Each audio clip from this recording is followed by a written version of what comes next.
Udah. Assalamualaikum warahmatullahi wabarakatuh. Salam Om Swastiastu, Namo Buddhaya, salam kebajikan. Oke, pada kesempatan kali ini kelompok saya akan mempresentasikan tentang mengolah data dengan aplikasi software yaitu SPSS. Sebelum mulai materi, di sini kelompok saya akan memperkenalkan diri terlebih dahulu. Yang pertama, perkenalkan nama saya Abad Rabani, NIM saya 64231826. Nama saya Idul Irwansyah dengan NIM 64232003. Saya Zawa Sawati dengan NIM 64231561. Saya Yunus Nida dengan NIM 64231324. Saya Firza Putri Aulia dengan NIM 64231666. Saya Sifajar Romaira dengan NIM 64231820. Baik, selanjutnya masuk saja ke materi yang Oke, di sini saya akan menjelaskan sedikit tentang aplikasi software yaitu SPSS. SPSS singkatan dari Statistical Package for the Social Science. SPSS adalah perangkat lunak yang digunakan untuk analisis data statistik. SPSS itu menyediakan fitur untuk mengelola data, analisis statistika, dan pembuatan visualisasi data. Selanjutnya, di dalam aplikasi software SPSS terdapat hasil uji analisis data. Di sini kelompok saya akan menjelaskan ada 6 hasil uji analisis data. Yang pertama ada uji validitas, yang kedua ada uji reliabilitas, yang ketiga ada uji heteroscedasticitas, yang keempat ada uji multikolonialitas, yang kelima ada uji F atau ANOVA konsimultan, dan yang terakhir yang keenam ada uji P. Selanjutnya akan dijelaskan beberapa penjelasan dari kelompok saya. Pertama-tama saya akan menjelaskan apa itu uji validitas. Uji validitas adalah cara untuk memastikan bahwa suatu kuesioner atau pertanyaan yang sudah dibuat benar-benar sesuai dengan apa yang seharusnya ingin diukur. Tujuan dari uji validitas sendiri yakni adalah untuk memastikan bahwa suatu data yang sudah dikumpulkan dapat dipercaya dan sudah tepat. Secara teknis, uji validitas biasanya dilakukan dengan cara menghitung bilangan korelasi antara setiap pertanyaan-pertanyaan dan total skor.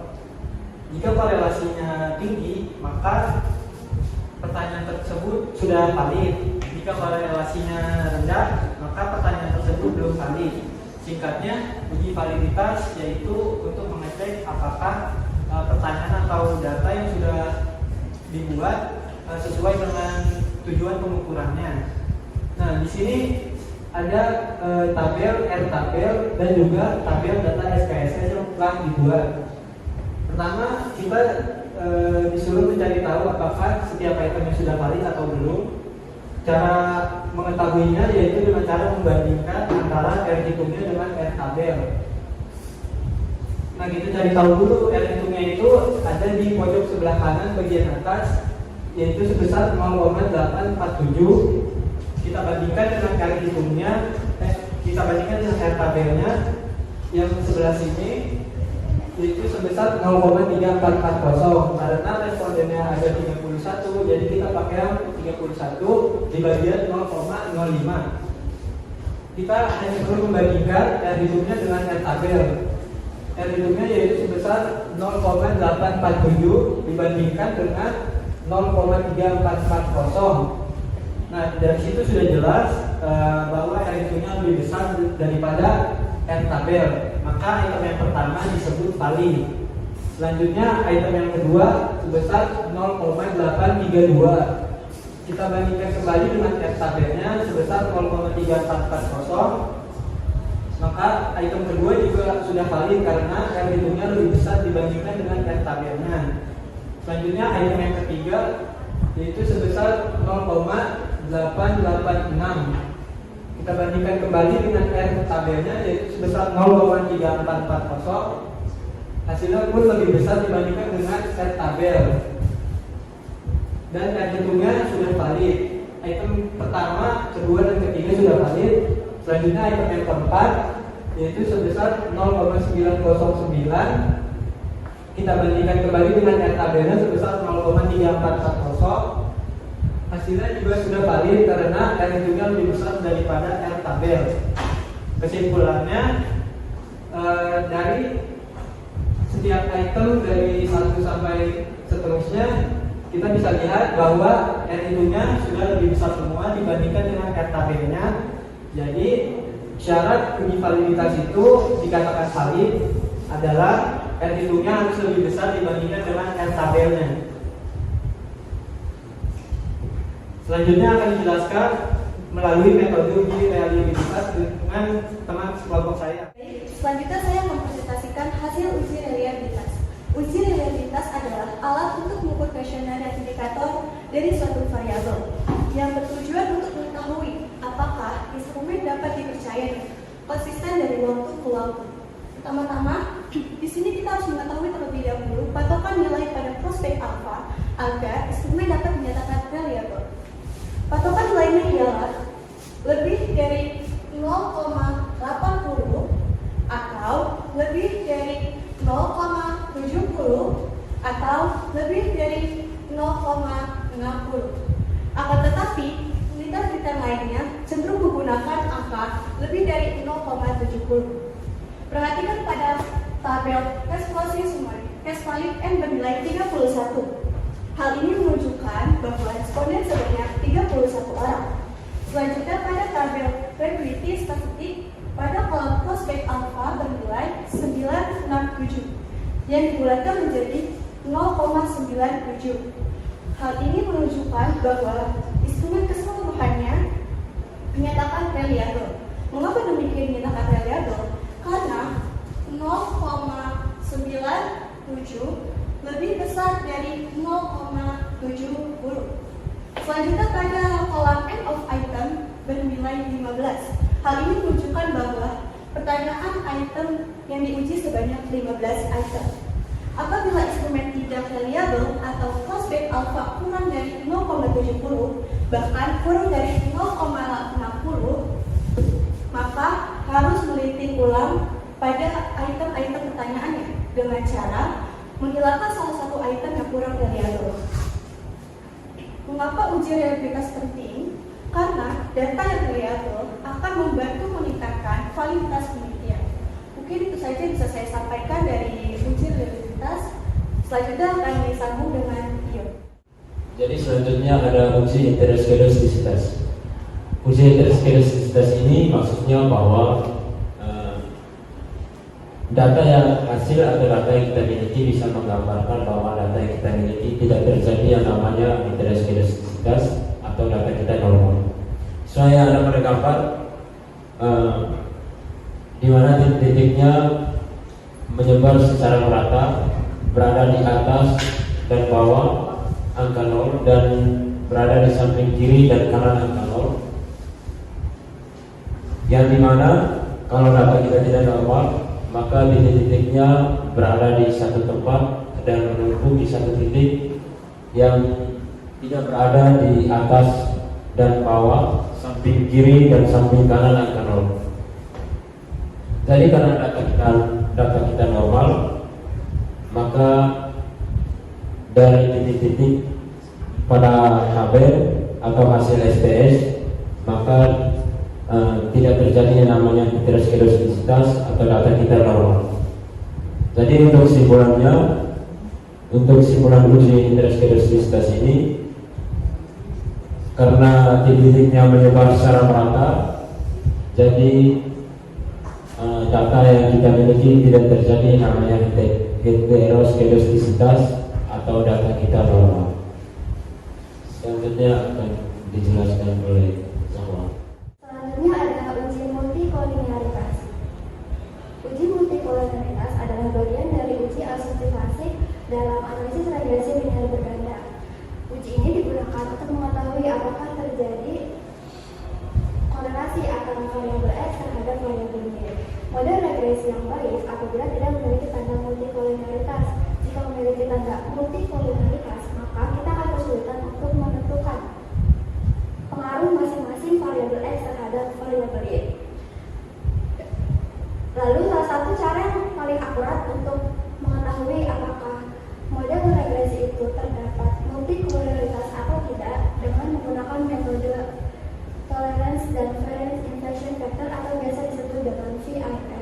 dengan syarat nilai toleransinya itu di atas 0,10. Dan nilai VIF-nya di bawah 10,0.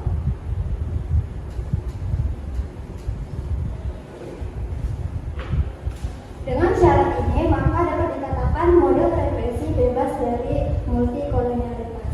Dapat dilihat tabel pada layar, terdapat dua variabel X, yaitu persepsi kemudahan dan persepsi harga yang memiliki nilai toleransi besar 0,282 dan 0,82, yang berarti nilai toleransinya sudah lebih besar dari 0,10, dan nilai VIF-nya masing-masing ada 3.543 dan 3.543, yang berarti nilai VIF-nya kurang dari 10,0. Maka dapat diartikan model regresi pada tabel berikut bebas dari multikolonialitas, yang berarti persepsi kemudahan dan persepsi harga memiliki pengaruh terhadap keputusan penggunaan. Baik, selanjutnya akan dilanjutkan oleh Abad. Oke, selanjutnya ada UJF atau ANOVA atau simultan. Penjelasan dari UJF yaitu adalah UJF digunakan untuk mencari atau membuat ada atau tidaknya berpengaruh antara variabel X atau independen terhadap variabel Y atau dependen. Di sini saya akan menjelaskan dua cara untuk menentukan berpengaruh atau tidaknya. Yang pertama dengan nilai signifikan berdasarkan tabel ANOVA. Syarat yang dilakukan untuk mendapatkan nilai signifikan dilihat dari perbandingan lebih kecil dari 0,05. Maka jika lebih kecil dari nilai signifikan lebih kecil dari 0,05, maka hipotesis diterima atau nilai X berpengaruh terhadap nilai Y. Selanjutnya dilihat dari tabel ANOVA. Di sini sudah terlihat bahwa nilai signifikannya adalah 0,05. Maka kesimpulannya dari nilai signifikannya berpengaruh atau hipotesis diterima karena nilai signifikannya lebih kecil dari 0,05. Selanjutnya yang kedua ada cara perbandingan dengan F hitung dengan F table. Di sini F hitungnya ada 100,780. Selanjutnya cara mencari F table.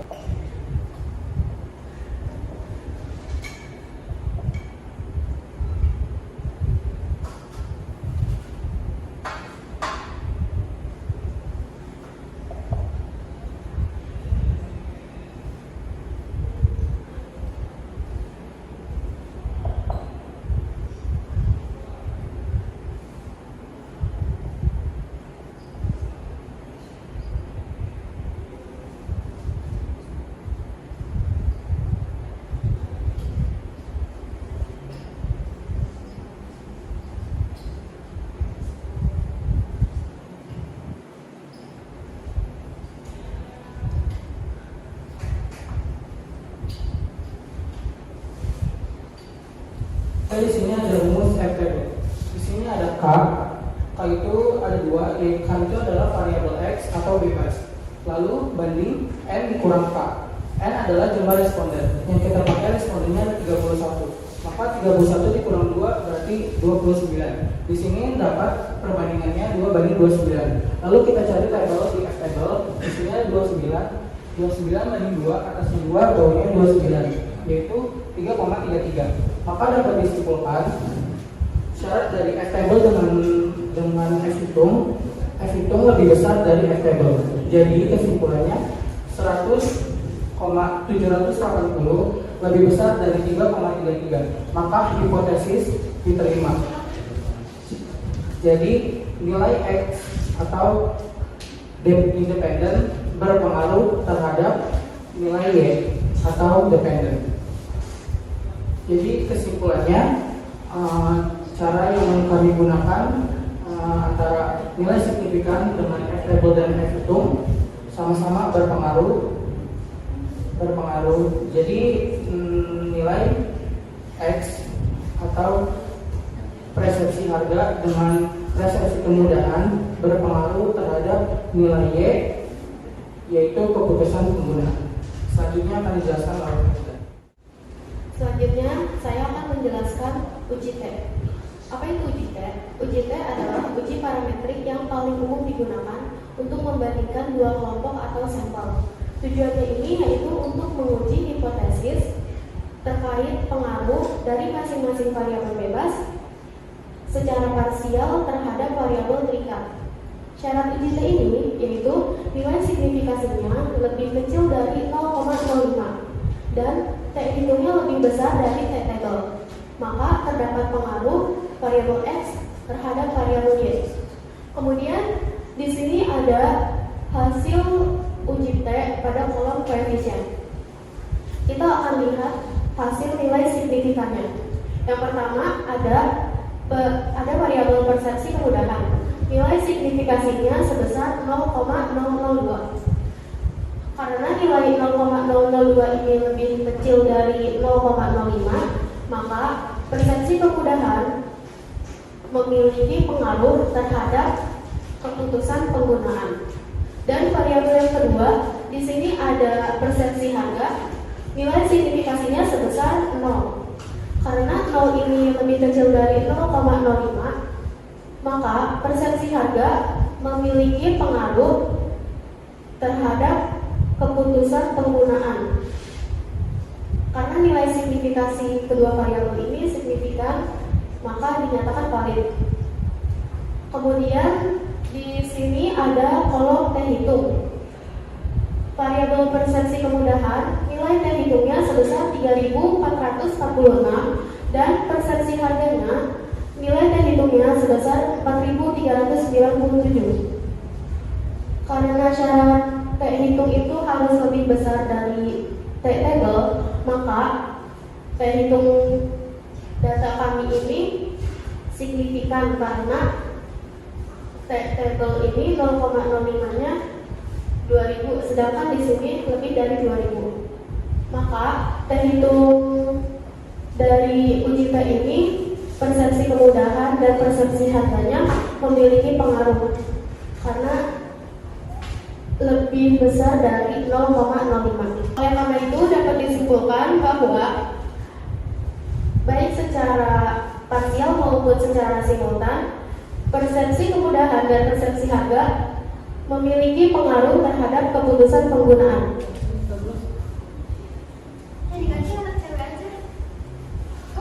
Baik untuk kesimpulannya,